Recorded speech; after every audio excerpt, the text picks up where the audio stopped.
I think I learn as much from those staff rides every year as I can give.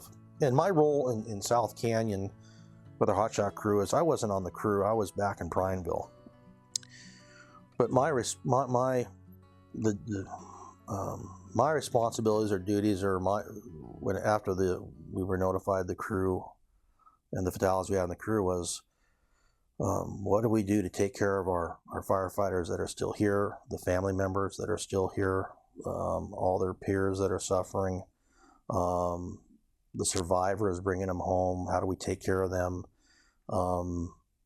And then we didn't have a playbook. We didn't have, typically in the agencies like to have a, here's your policy manual, and you go through step 1 to B to how to take care of these. Yeah, they're better at it now, and there's some tools they have to help agencies and the families and the administrators to help take care of firefighters. We didn't have that. We were basically just running from our using our moral compass. What is the right thing to do at this point? How should we take care of people?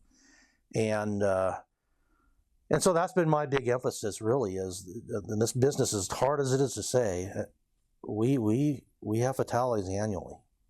And this is the sober reality of this business. It is dangerous, and at times it can be deadly. And what do we do when those things happen? How do we take care of all those that were affected the best we can? And that's what we did in '94, and that's still my passion today, is not only let's prevent those events from happening as best we can, but when they do happen, we have to respond with the same relentlessness that we did when we went and fought the fire. Is how do we take care of families? And I've seen the family. That was the thing that really hurt the most, is just that the families, it's just that's your motivation.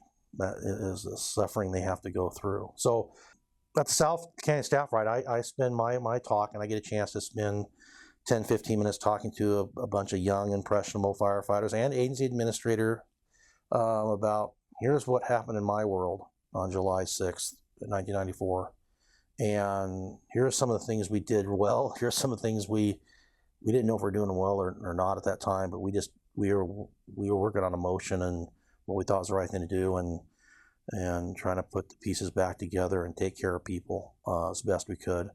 And some of the things that you'd never think would happen until a day like that. And so if that does happen to any of those people in the future, they have some reference that, I remember hearing something about that, and maybe we shouldn't go down that road. Let's make a phone call. Let's talk to somebody. There's so many people out there who wanted to help. That hasn't changed since '94.